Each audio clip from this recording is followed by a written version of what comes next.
Tersebut kisah sebuah kampung, hidupnya aman, sukar berkebun. Namun begitu malang bertembung, pencuri datang mengganggu kebun. Selamat sejahtera dan salam pemberan saya ucapkan kepada pegawai penilai program nilai peringkat daerah Sabah Benang, guru-guru, dan rakan-rakan yang dirahmati Tuhan. Penampilan saya iaitu Tan Hui Shi, tingkatan 4 dari SMYTK Yokwan, ingin berkongsi satu cerita yang bertajuk Mencuri Hasil Kebun. Buku ini mempunyai muka surat 176 dan diterbitkan oleh Pustaka Perintis. Sesungguhnya, cerita ini penuh bermakna dan syarat dengan moral terpuji. Di sebuah kampung bernama Kampung Masan, terdapat seorang lelaki bernama Hasan yang sangat berminat untuk menjadi seorang detektif. Minatnya bukan sahaja mendapat sokongan daripada rakan-rakannya, tetapi juga daripada ibu bapanya. Ibu Hasan pernah bergurau kepada dia dan berkata, "Hasan, jika kamu hendak menjadi seorang detektif, kamu haruslah rajin mengekori penjenayah. Ikut sahaja ke mana-mana mereka pergi." Selain itu, Hasan juga suka mendengar tentang kes kecurian yang berlaku di kampungnya.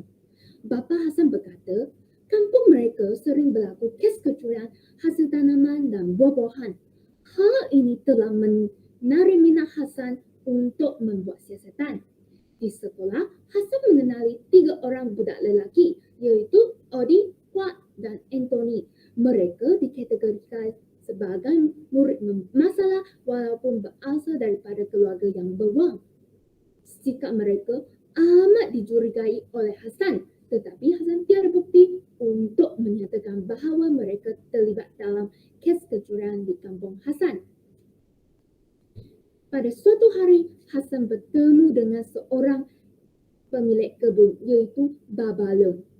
Baba Leong sangat sedih dan bercerita tentang kes kehilangan mesin pembaca, parang, cangkul dan hasil tanaman kebunnya. Untuk mengawal keselamatan kebunnya, dia sanggup membeli 2 ekor anjing. Namun begitu, selepas beberapa hari, 2 ekor anjingnya hilang pula. Untuk kes kedua, Hasan bertemu dengan seorang pemilik kebun, iaitu Tok Awang, yang kehilangan buah-buahan seperti mangga, rambutan dan durian. Tok Awang telah menuduh 2 orang pekerjanya mencuri hasil tersebut. Hasan telah menemui 2 orang pekerja ini dan mendapati mereka tidak bersalah.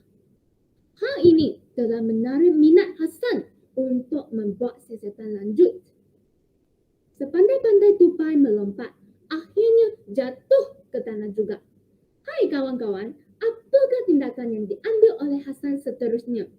Begini, Hasan bertemu dengan seorang lelaki, iaitu kawannya yang bernama Basil, kerana bapa Basil ialah seorang pegawai polis yang berpangkat kapten. Hasan telah mengajar Basil untuk bersama-sama membuat siasatan ini. Mereka hendak-hendak dan terlihat Odi, Huat dan Anthony di sebatang sungai yang berhampiran dengan hasil kebun. Tiba-tiba 2 orang pemuda muncul dan memberikan wang yang banyak kepada mereka. Seterusnya, Basil dan Hasan terlihat Huat, Odi dan Anthony menggorek lubang dan mengeluarkan hasil curian yang banyak. 2 orang pemuda tadi mengangkat hasil curian tersebut dan ingin meninggalkan kampung dengan menaiki kenderaan. Namun begitu, mereka telah berjaya ditahan oleh pihak polis yang diketuai oleh bapa Basil.